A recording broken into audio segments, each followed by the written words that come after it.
Assalamualaikum warahmatullahi wabarakatuh. Alhamdulillah,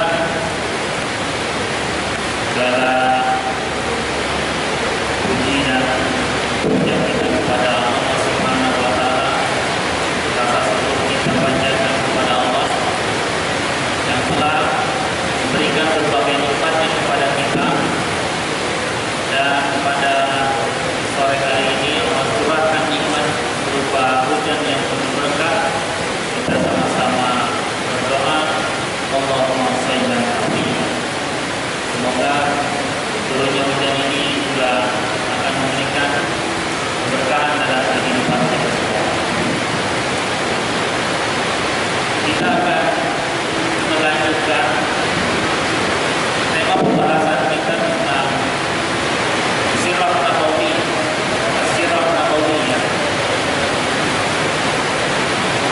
Dan kita berharap bahwa pertemuan-pertemuan kita saat ini bisa betul-betul menambah keilmuan kita, betul-betul menambah keilmuan kita. Dan kita berharap dari bertambahnya ilmu, dari bertambahnya ilmu kita setiap kita melakukan pertemuan ini, juga akan bertambah keimanan kita. Karena semakin kita memahami ilmu agama, maka akan semakin bertambahlah keimanan kita, ya. Karena kalau kita pahami dalam Al-Quran surat Muhammad, kalimat tauhid, kalimat keimanan diawali dengan berupaya kita menambah keilmuan. Fa'lam annahu la ilaha illallah. Itu perintah, fi'il amr. Perintah fa'lam, ketahuilah, ya. Fa'lam annahu la ilaha illallah. Sebelum kalimat tauhid ada fi'il amr dengan kata fa'lam, ketahuilah, berilmulah.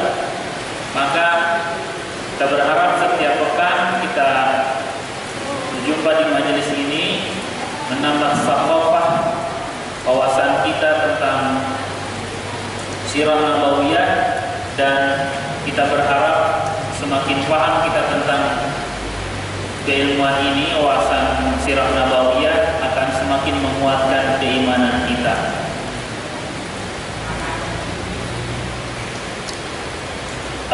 Untuk Sirah Nabawiyah pada kali ini, kemarin kita sudah membahas masuknya Hamzah dalam Islam.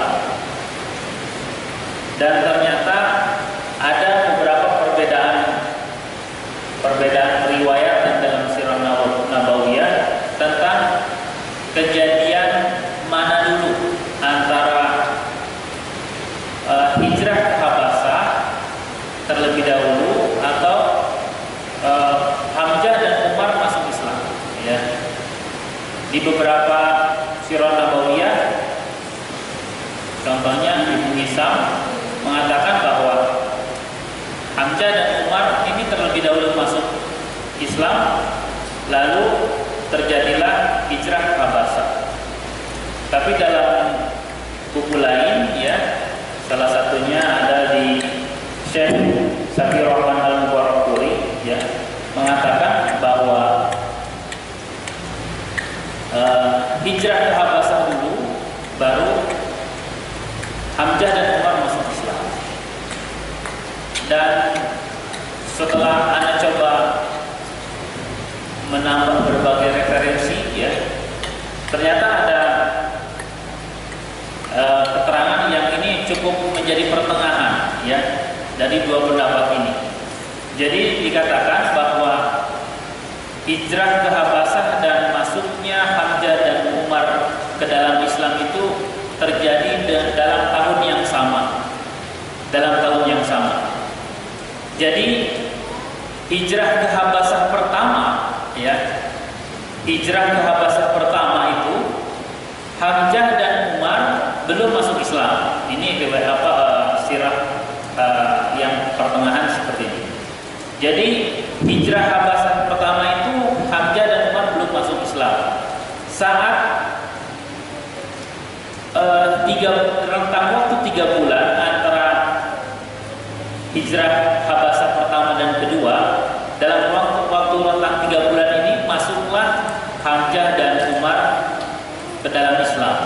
Jadi saat hijrah ke Habasah yang kedua, ya, Hamzah dan Umar sudah masuk Islam. Bahkan dalam keterangan ini dikatakan salah satu penyebab orang-orang muhajirin, ya, muhajir karena sudah hijrah ke Habasah, ya, orang-orang muhajirin itu kenapa kembali lagi ke Mekah, ya, kenapa balik lagi ke Mekah? Karena mendengar keislaman Hamzah dan Umar, ya. Jadi saat itu ada di negeri Habasah saat itu ada orang dari Bani Fuja'ah, ya, datang ke sana bertemu dengan orang-orang muhajirin. Lalu orang-orang muhajirin bertanya kepada orang Bani Fuja'ah tadi, menanyakan tentang kondisi di Mekah. Lalu orang Bani Fuja'ah ini mengatakan bahwa di Mekah sekarang Muhammad sudah banyak pendukungnya. Salah satunya adalah Hamzah dan Umar sudah masuk Islam. Bahkan sebagian besar orang-orang kafir Quraisy saat itu sudah mendukung dakwah Muhammad, ya. Lalu Ja'far bin Abi Thalib di saat itu menjadi pimpinan, ya. Utsman bin Affan juga ada di sana. Akhirnya memutuskan untuk kembali ke Mekah karena mendengar bahwa kondisi Mekah sudah kondusif dengan masuknya Hamzah dan Umar ke dalam Islam. Dan dikatakan juga banyak dari kalangan pemuka Quraisy yang sudah masuk Islam. Maka mereka kembali. Nah, jadi ini yang setelah Ana baca ini yang lebih bisa mewakili kondisi yang mana dulu antara hijrah ke Habasah dengan masuknya Umar dan Hamzah ke dalam Islam. Kita untuk hijrah yang pertama sudah kita bahas, ya, bagaimana saat itu Utsman bersama istrinya Ruqayyah, ya, secara sembunyi-sembunyi hijrah ke Habasah. Nah, ini kita akan bahas masuknya Umar ke dalam Islam dilanjutkan dengan pembahasan hijrah ke Habasah yang kedua, karena yang banyak pelajaran itu nanti dari hijrah ke Habasah yang kedua, ya. Disitulah nanti akan ada perdebatan antara Amr bin As, ya, yang mewakili orang-orang kafir Quraisy dengan Ja'far bin Abi Thalib. Kemarin kita sudah masuk ke Hamzah, ya. Sekarang kita lanjutkan bagaimana peristiwa Umar, ya, masuk ke dalam Islam, ya. Saya tayangkan saja supaya kita lebih bisa melihat kondisi yang sesungguhnya, ya.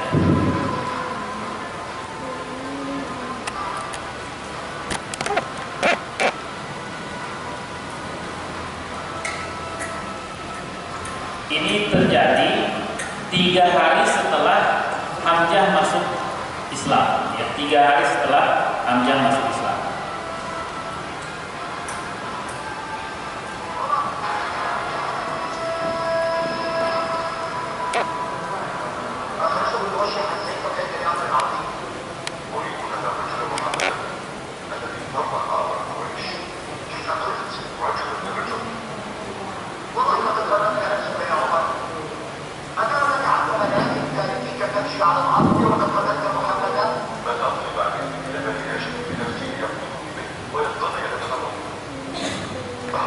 Lihat perkataan ini, perkataan Umar. Dikatakan, ya, bahwa diingatkan oleh orang ini bahwa jika engkau membunuh Muhammad, maka engkau akan diserahkan kepada orang-orang Bani Hashim, ya. Dan Umar menjawab, justru setelah aku membunuh Muhammad, aku akan menyerahkan diri kepada orang-orang Bani Hashim, dan akulah sebagai tebusan Muhammad, dan masalah itu menjadi selesai, kata dia. Jadi kata Umar, dengan membunuh Muhammad dan Umar pun nanti terbunuh, masalah itu selesai. Jadi kalau kita perhatikan, sungguh niatan Umar untuk membunuh Nabi Muhammad saat itu didasari dari kegundahan Umar. Kegundahan Umar melihat perpecahan yang terjadi di Quraisy saat itu, ya. Jadi ini sebenarnya salah satu kebijakan, ya, kebijaksanaan Umar yang ada dalam dirinya melihat kondisi Quraisy saat itu terpecah-pecah. Dia berpikir solusinya adalah dia harus membunuh Muhammad, walaupun saat itu dia harus mengorbankan dirinya untuk dibunuh oleh keluarga Nabi Muhammad. Nah, jadi dasarnya bukan kebencian dengan apa yang didakwakan oleh Nabi Muhammad, menghina berhala, bukan, ya, tapi karena melihat ini perpecahan terjadi karena adanya Muhammad, dan solusinya Muhammad harus dibunuh walaupun resikonya dia pun akan terbunuh, dan dia siap untuk menanggung resiko tersebut, ya.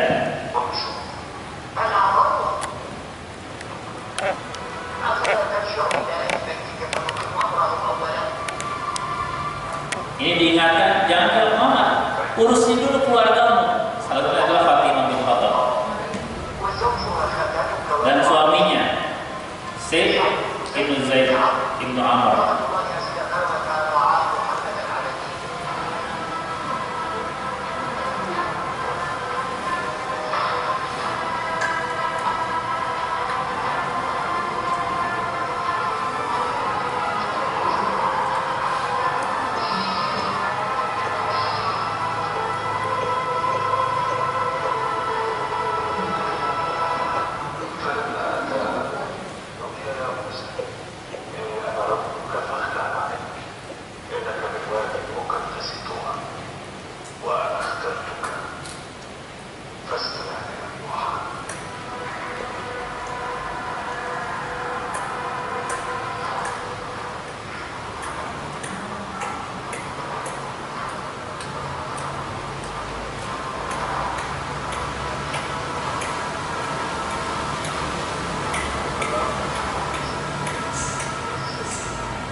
Jadi ada sebuah penjelasan juga saat Umar, ya, mendapatkan hidayah, karena memang dalam hatinya itu sudah ada hidayah, ya. Umar itu sudah bisa membedakan mana yang benar dan mana yang salah, ya. Tapi memang karena dia menganggap bahwa ajaran yang dibawa Muhammad yang menyebabkan perpecahan, sehingga dia harus melakukan pembunuhan ini. Nah, ini sebagian ahli sejarah melihat bahwa salah satu hidayah yang akhirnya menggugah Umar untuk masuk Islam adalah karena kekeluargaan juga, ya. Fatimah saat itu berdarah, dan ini akhirnya timbul iba, ya, perasaan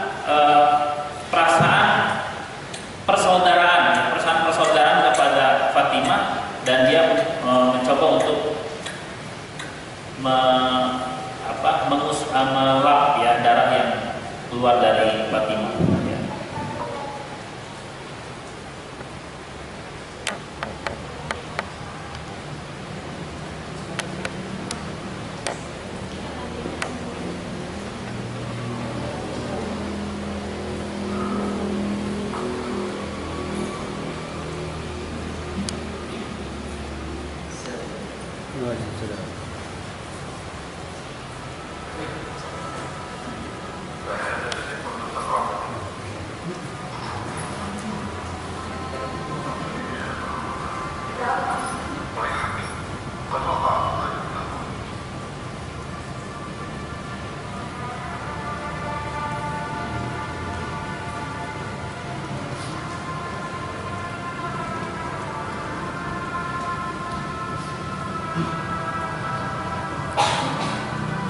Di sini juga ada dua perbedaan periwayatan, ya.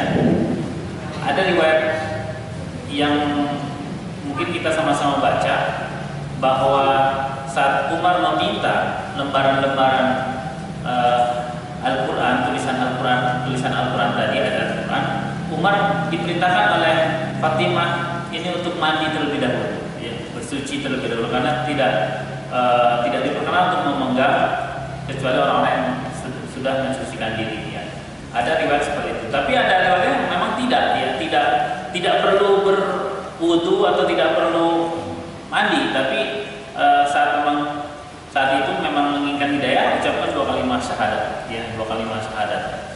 Tidak ada harus syarat mandi atau berwudu dulu. Jadi ini ada dua periwayatan, ya.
Jadi Rasulullah itu berdoa pada Allah untuk dikuatkan Islam oleh dua Umar, ya Umar bin Khattab dan Hakam bin Hisam itu panggilannya juga Amr bin Hisam, ya Abu Jahal. Diminta dikuatkan Islam itu dengan salah satu dari dua ini, Abu Jahal, karena memang satu punya kekuatan dia punya derajat tinggi, punya keluarga yang dihormati, dan juga antara dua adalah Umar, dan Allah memilih Umar untuk dipilih di antara dua doa yang dipanjatkan oleh Rasul.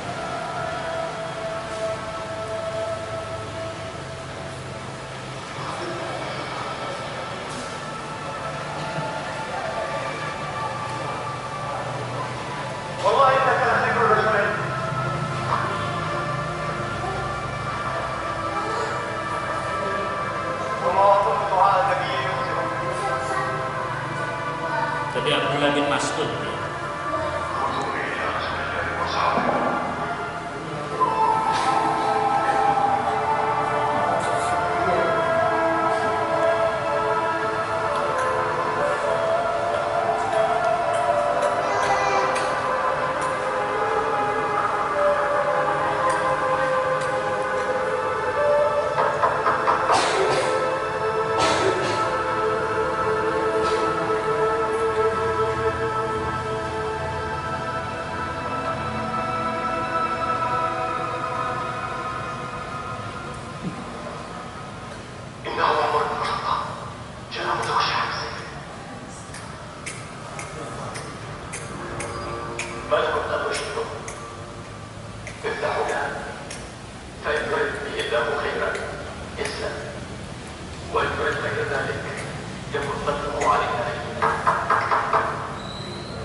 Ini salah satu perbedaan ya Umar dengan yang lain. Saat orang lain menyatakan keislamannya itu secara sembunyi-sembunyi, berbeda dengan Umar. Saat Umar telah menyatakan keislaman, justru dia cari pemuka-pemuka Quraisy yang memusuhi Islam dan langsung mengatakan di hadapannya bahwa saya sudah masuk Islam. Bahkan didatangi seorang yang biasa menjadi pembawa berita, ya, pembawa berita di Quraisy dan dikatakan bahwa saya masuk Islam agar berita keislaman Umar itu cepat tersebar di Quraisy. Itu yang diinginkan oleh Umar.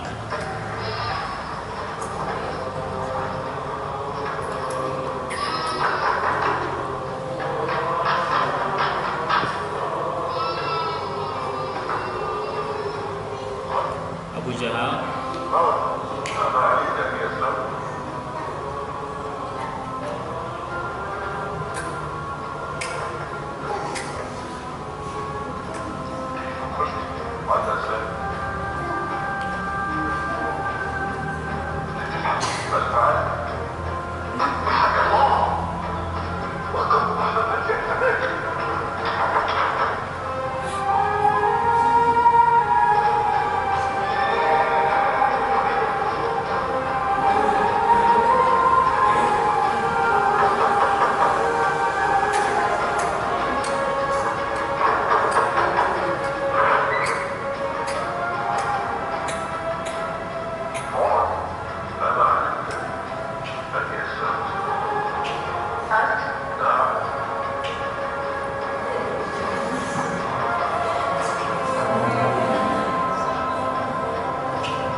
sirah dikatakan bahwa perkelahian Umar itu berlangsung dari pagi ya sampai menjelang waktu zuhur ya sampai siang. Jadi berjam-jam Umar itu meladeni 8 orang, 9 orang yang mengeroyok Umar bin Khattab. Ya sampai mereka semua kelelahan ya menghadapi Umar. Dalam kitab sirah dikatakan itu berjam-jam, tidak hanya peristiwa seperti itu aja, tapi berjam-jam berlangsung gitu ya. Hingga akhirnya Umar mendapatkan perlindungan dari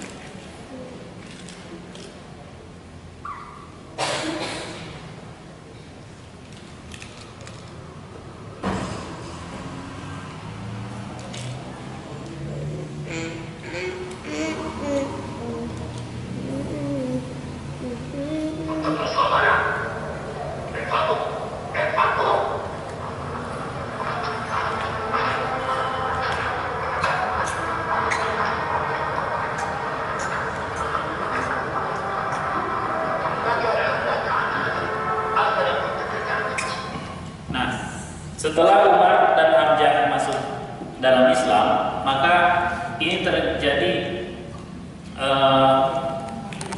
kebebasan beribadah ya. Jadi para sahabat ada yang mengatakan sebelum Umar dan Hamzah masuk Islam, kami sampai tidak berani untuk melakukan ibadah di depan Ka'bah. Tapi setelah Hamzah dan Umar masuk Islam, sebagian besar pengikut Nabi Muhammad itu berani untuk melakukan ibadah ya di depan Ka'bah ya. Dan Umar serta Hamzah melindungi orang-orang ya, melindungi orang-orang yang lemah yang mendapatkan siksaan dari orang-orang kafir Quraisy ya. Nah, kembali seperti yang saya sampaikan tadi bahwa setelah peristiwa Umar dan Hamzah ini masuk Islam, terdengarlah sampai ke Habasah ya.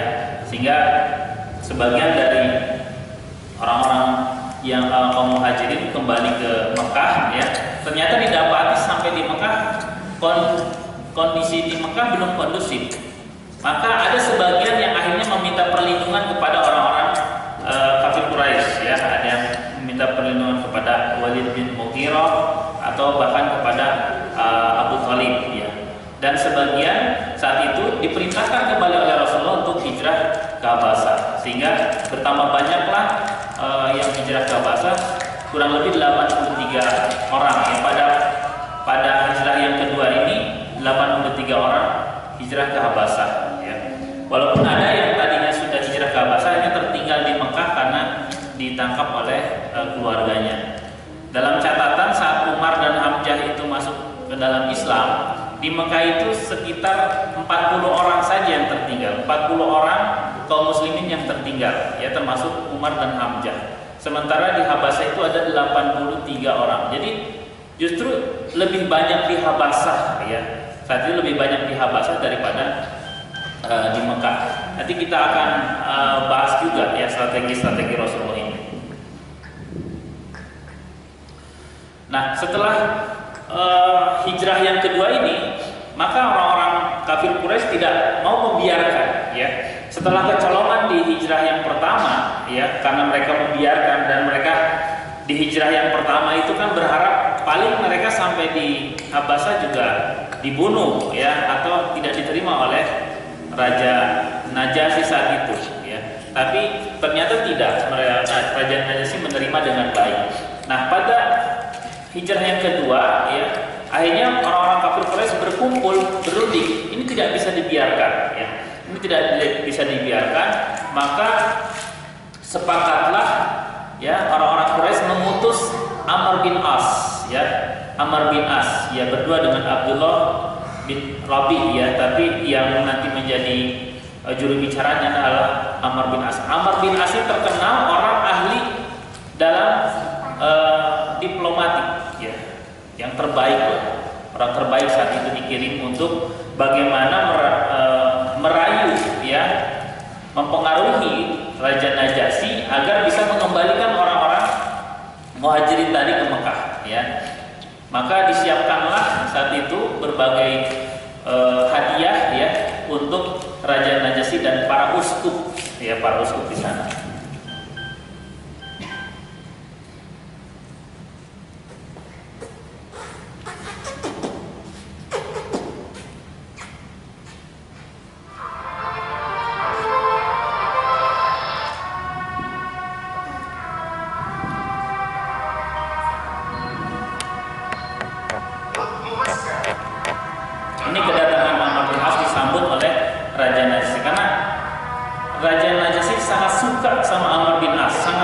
dan sudah kenal, ya, sudah kenal kecerdasan Amr bin As. Bahkan menginginkan Amr bin As itu tinggal di Habasa. Ya.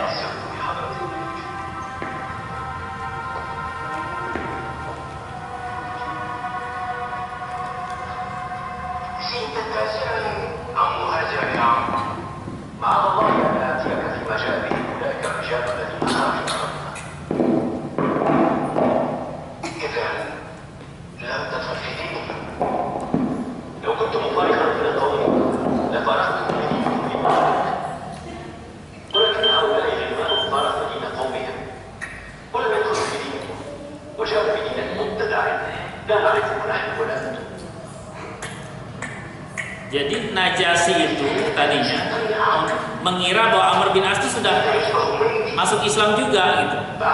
Ternyata kedatangannya bukan sebagai muhajirin tapi justru meminta mengembalikan orang-orang muhajirin.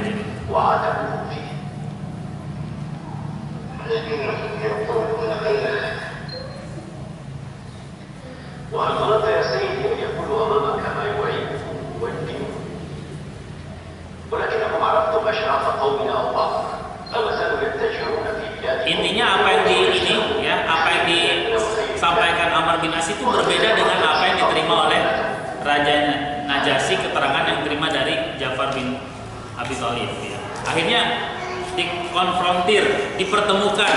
Raja Najasyi ingin mempertemukan keduanya. Ya.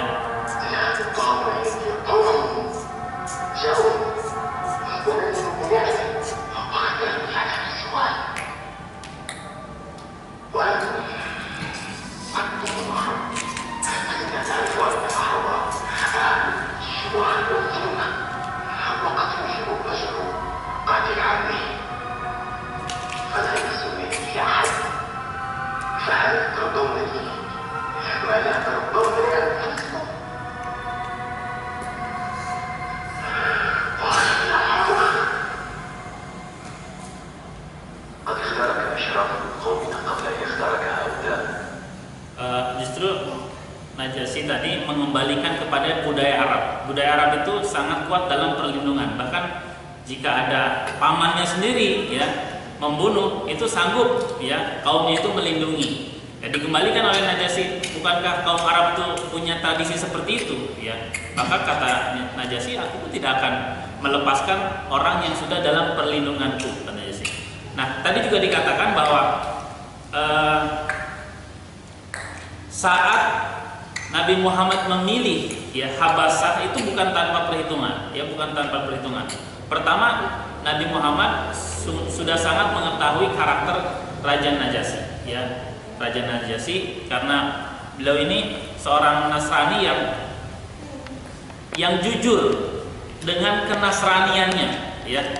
Karena banyak sekali orang-orang Nasrani saat itu tidak jujur dengan kenasraniannya, yaitu ada dalam Injil mengatakan tentang Nabi Muhammad tapi tidak mau mengakui ya. Sebenarnya Najasyi, Nabi Muhammad Rasulullah sangat tahu bahwa Najasyi ini adalah raja yang jujur ya. Kenapa tidak hijrah saat itu ke Syam atau bahkan ke Yaman? Karena memang Yaman itu masih dalam kekuasaan Persia ya. Kita ingat di awal-awal pertemuan kita bagaimana membahas tentang kondisi di Yaman ya, kondisi di Yaman yang juga pernah dikuasai oleh Habasah ya saat Raja Abraha, lalu dikembalikan menjadi bukan dikembalikan, akhirnya ada salah satu yang meminta perlindungan kepada Raja Persia dan akhirnya Abraha terkalahkan ya. Kenapa tidak ke Syam? Karena Syam sama orang-orang Quraisy itu perdagangannya cukup kuat dan sangat memungkinkan orang-orang Syam ini mendukung orang-orang kafir Quraisy. Maka dipilihlah Habasah yang Rasulullah tahu bahwa rajanya adalah raja yang bersikap adil ya.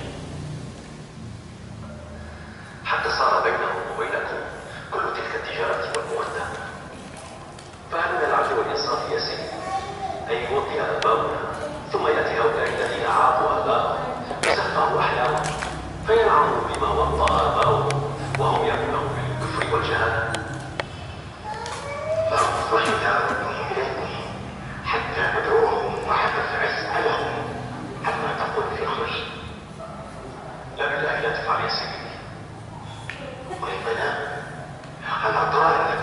الصدق أتتحد صدق معهم أيها الملك وتجعلني معهم على صعيد أليس أرحامكم؟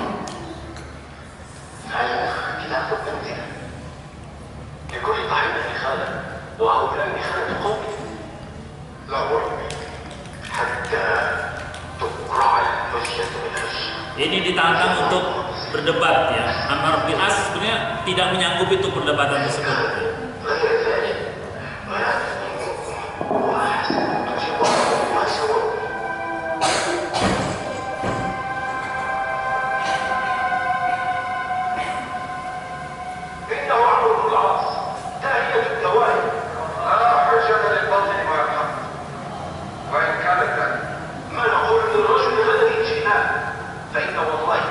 Ada kekhawatiran ya, orang-orang muslim saat itu ada kekhawatiran karena mereka sudah sangat tahu kelihayan Amr bin As, ya sudah terkenal ya. Tapi Ja'far bin Abi Thalib sudah menegaskan bahwa hak pasti akan bisa mengalahkan batil ya. Dan ini terjadi apa yang harus ini sebelumnya sudah dimusyawarahkan apa nanti yang harus disampaikan di hadapan Raja Najasyi ini sudah dibicarakan terlebih dahulu ya. فارقنا دين قومنا ولم ندخل في دين النجاشي والله معنا وما أمرنا به كائنا في ذلك ما هو كائن لا نكذب ولا نرى لا تتبع عن رسول الله شعبا فتقدم من قولها. Sebagian saat itu ada yang menyarankan untuk Ja'far bin Abu Thalib ini sedikit berbohong sajalah agar menyelamatkan gitu ya. Kalau ditanya tentang agama Nasrani sedikit berbohong, tapi kata Ja'far bin Abi Thalib, kita akan mengatakan sejujurnya dengan apa yang dikatakan oleh Nabi dan kita akan tanggung resikonya ya. Kita tanggung resikonya. Nah, ini kadang kita berpikir kalau kita jujur ini menghadapi bahaya ya, tapi insya Allah ini Ja'far bin Abi Thalib teguh dengan pendiriannya dan Allah akan menyelamatkannya.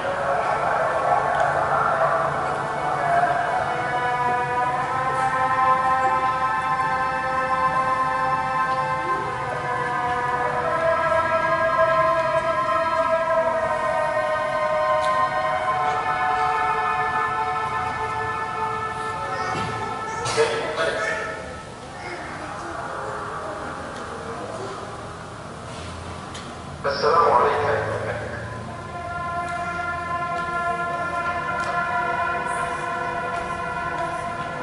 قد عرفتم ما يقول صاحبكم فيه فما هذا الدين الذي فرقتم به قومكم ولم تدخلوا في ديني ولا في دين أحد من هذه الملل. أيها الملك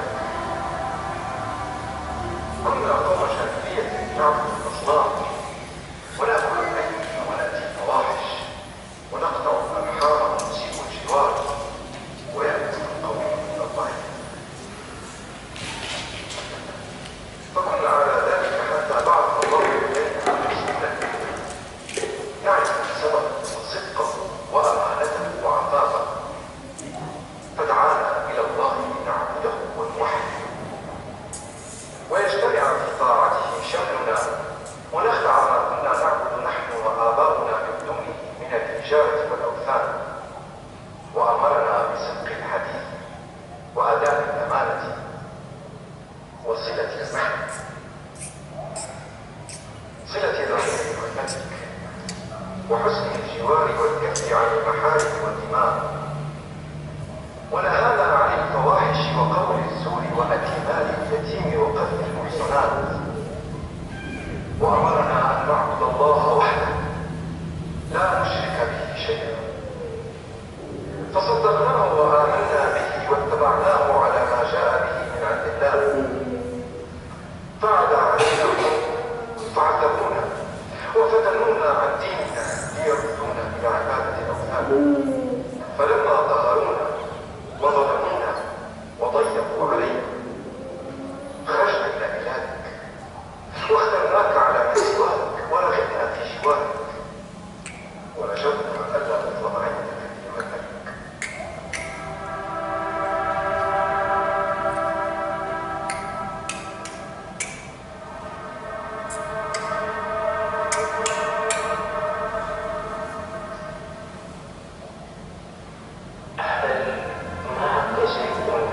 جاء به علينا. اللهم نعم. فاقرأ عليه.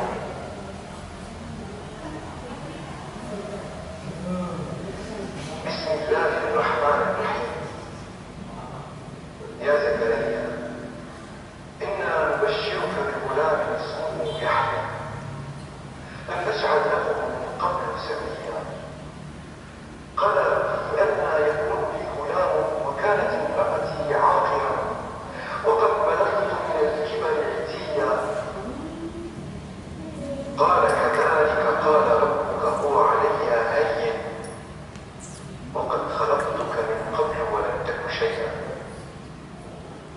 قال رب اجعل لي آية قال آيتك ألا تكلم الناس 3 ليال سويا فخرج على قومه من المحراب فأوحى إليهم أن سبحوا بكرة وعشيا يا يحيى خذ الكتاب بقوة وآتيناه الحكم صبيا وحنانا من لدنا وزكاة وكان تقيا وبرا بوالديه ولم يكن جبارا عصيا وسلام عليه يوم ولد ويوم يموت ويوم يبعث حيا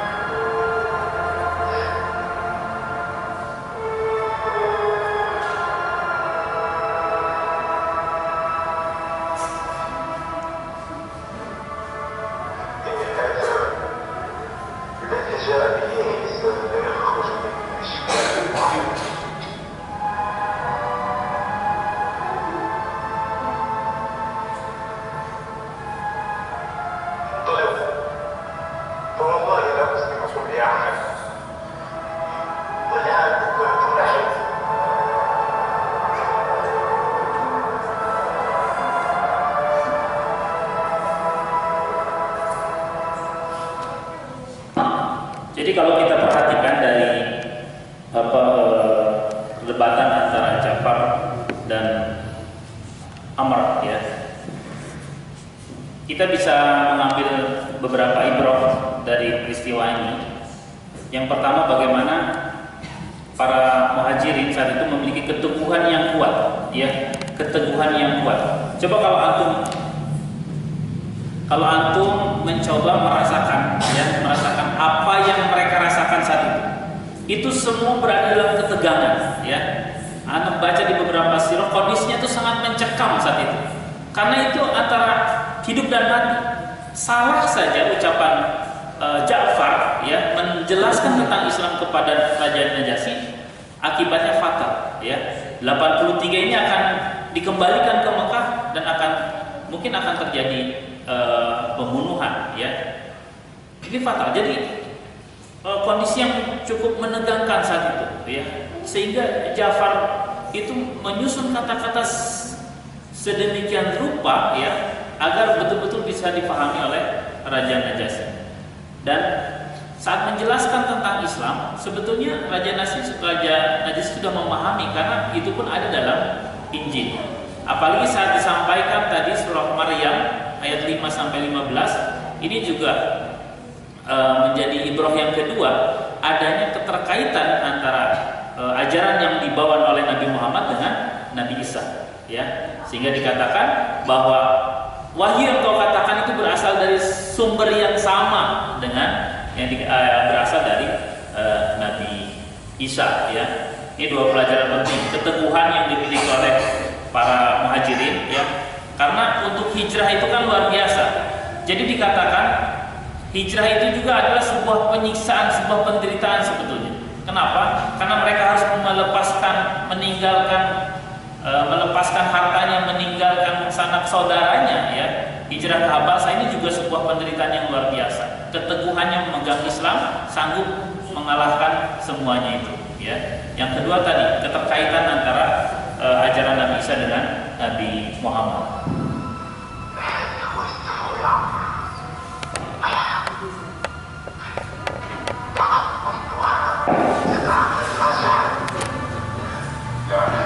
والذي أنزل الإنجيل قد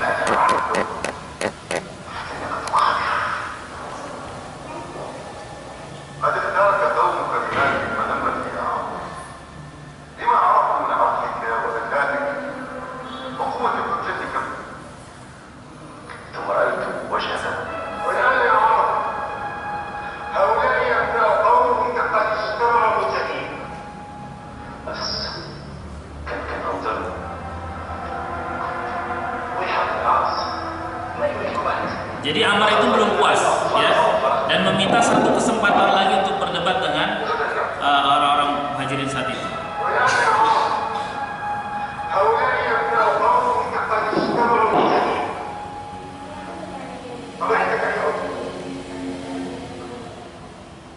أيها الملك، إنهم يقولون في عيسى قولا عظيما، فسلهم عما يقولون. Menurut Ammar ini hal yang fatal, menanyakan tentang Isa, ya, pendapat mereka tentang Isa.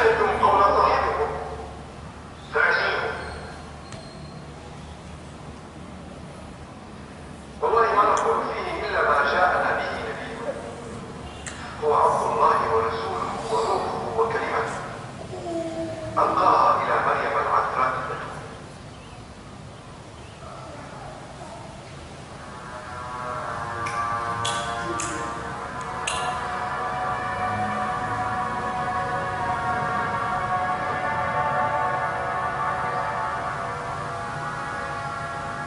والله ما عدا عيسى ابن مريم ما قلت هذا.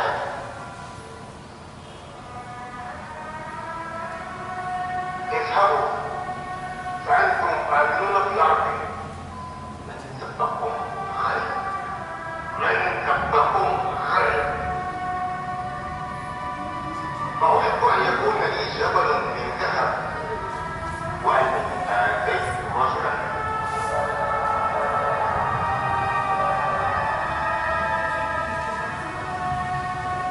ردوا على هذا الهديم،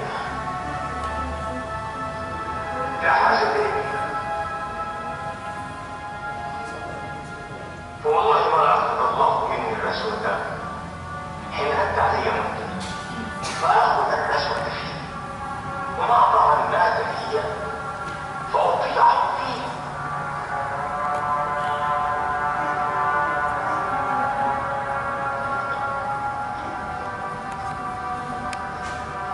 قد سمعت أنكم سمعتم منا ما نعتقد في عيسى ابن مريم، فلا تسأله الآن ما يعتقده هو فيه.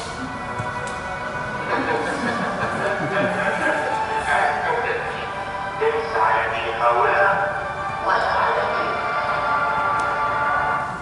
Jadi saat tadi Raja Najasyi tidak mau menerima hadiah, sebetulnya saat itu para uskup itu sempat mendengus, tidak setuju saat Raja Najasyi itu mengambil sepotong lidi, ya, bahwa kebenaran yang kalian apa yang kalian sampaikan itu tidak melebihi kebenarannya hanya dengan sebatang lidi. Tadi para uskup itu sebenarnya tidak setuju, ya, karena sebagian uskup ini sudah mendapatkan hadiah dari Ammar bin As, sudah mendapatkan sogokan, ya. Tapi setelah itu semua akhirnya dikembalikan. Nah, itu juga yang akhirnya dalam sirah dikatakan terjadilah pemberontakan di Habasah, uskup tersebut, ya, ingin menggulingkan kedudukan Raja Najasyi, walaupun akhirnya pemberontakan itu bisa teratasi. Nah, Bismillahirrahmanirrahim. Dari pelajaran hijrah ke Habasah kita akan mendapatkan beberapa poin penting, ya, tentang hijrah tadi.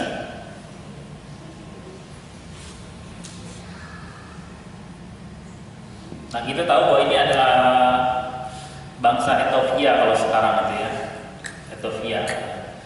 Nah, ini perjalanan hijrahnya, kalau Anda perhatikan itu yang warna merah, ya, itu karena harus nyebrang laut, ya, nyebrang laut yang dilakukan perjalanan hijrah yang dilakukan oleh orang-orang muhajirin saat itu, ya.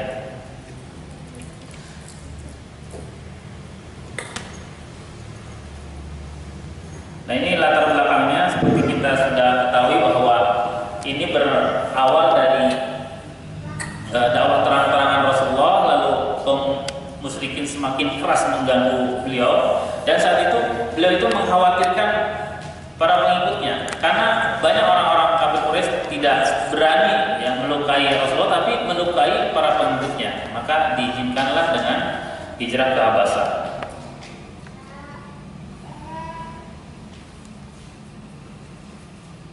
Ini hijrah pertama dan kedua ya.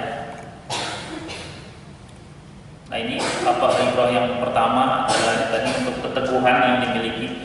Nah hijrah itu memiliki 3 hukum ya dalam Islam. Hijrah itu memiliki 3 hukum. Hukum yang pertama, hijrah itu wajib.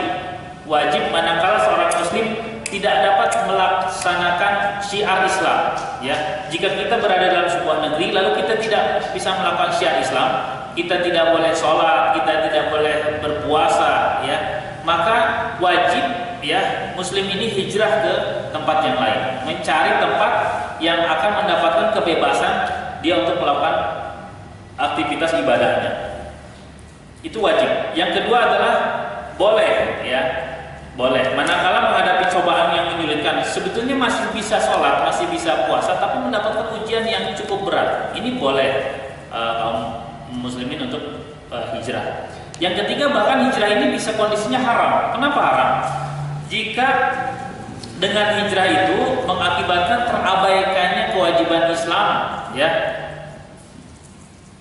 Jadi kewajiban Islam itu tidak bisa dilaksanakan jika orang-orang ini hijrah. Misalnya gini, ada doa, ada dai di satu kampung yang ini orang sangat berharap ya keberadaannya. Dia yang memimpin sholat, dia jika ada jenazah dia yang mengurus gitu ya. Nah, sebelum ada orang yang bisa menggantikan, maka haram orang ini untuk berpindah dari kampung tersebut. Jika orang ini pindah dari kampung tersebut dan tidak terlaksananya ya, tidak terlaksananya syiar Islam di kampung tersebut, maka haram ya. Haram seseorang untuk pindah dari salah satu kampung. Jadi ini hijrah itu bisa wajib ya, bisa boleh dan bisa haram. Nah, itu tadi pelajaran yang kedua, ada hubungan antara Islam yang dibawa oleh Nabi Muhammad dan yang dibawa oleh Nabi Isa. Yang ketiga, pelajaran yang ketiga adalah kita boleh untuk meminta perlindungan kepada non-muslim ya, baik dari ahli kitab ataupun orang musyrik ya. Namun tentunya perlindungan yang kita dapatkan jangan sampai ya membahayakan dakwah Islam. Jadi perlindungan yang tidak ada syarat ya, tidak ada syarat sehingga mengakibatkan kita sulit untuk berdakwah. Misalnya, baik, kamu saya lindungi ya, tapi kamu tidak boleh melakukan aktivitas dakwah. Nah, ini tidak dibutuhkan perlindungan seperti ini. Jadi kita boleh minta perlindungan kepada orang-orang non-muslim ya. Nah, pelajaran berikutnya adalah bagaimana kita dalam menghadapi berbagai ujian, cobaan dalam berdakwah ya. Ini harus menguatkan jiwa kita seoptimal mungkin ya, sehingga bisa menghalau semua ujian-ujian tersebut. Yang berikutnya adalah betapa rapihnya ya strategi yang dilakukan oleh Rasulullah ya dalam merancang dan membuat program dakwah ya. Dalam manhaj haraki itu dikatakan bahwa hijrahnya ke Habasah sebagian besar kaum muslimin itu adalah sebagai basis cadangan. Bahkan ada perdebatan antara Amr bin As dengan Khalid bin Walid, bukan perdebatan, diskusi. Umar saat itu, Amr bin As dengan Khalid bin Walid. Mereka sama-sama mengagumi kecerdasan Rasulullah. Kata Amr bin As, ini strategi yang luar biasa karena Muhammad saat itu sedang menyusun kekuatan di Habasah. Kata Khalid bin Walid mengatakan kalau dalam sebuah peperangan ini strategi sangat jitu karena menyimpan pasukan cadangan untuk disiapkan ya jika dibutuhkan. Ini strategi yang luar biasa yang diterapkan oleh Rasulullah.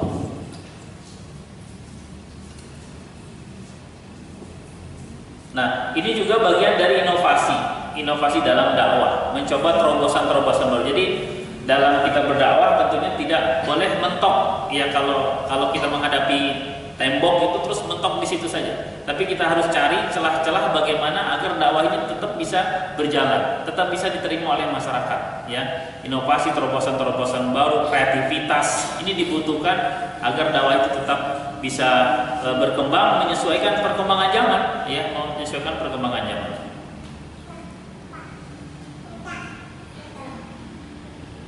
Itu berapa pelajaran dari hijrahnya para sahabat dengan Rasulullah ke Habasah ya. Jadi kita sudah bisa menyelesaikan dari masuknya Hamzah, Umar dan peristiwa hijrah ke Habasah ya. Dan insyaallah nanti ke depan kita akan lanjutkan dengan peristiwa-peristiwa yang lain, dan semoga kita selalu diberikan keistiqomahan ya untuk mengambil banyak hikmah dan makna dari sirah nabawiyah untuk kita terapkan dalam kehidupan kita sehari-hari. Demikian, semoga ini menjadikan manfaat bagi kita semua ya, untuk melihat sisi-sisi positif yang ada dalam perjalanan Rasulullah dan para sahabat ya, untuk kita jadikan wasilah, sarana untuk mendekatkan diri kita kepada Allah Subhanahu wa taala. Selanjutnya bisa kita lanjutkan dengan diskusi ya, sebelum nanti kita sama-sama akhiri. Padahal kalau ada yang mau menanyakan atau menambahkan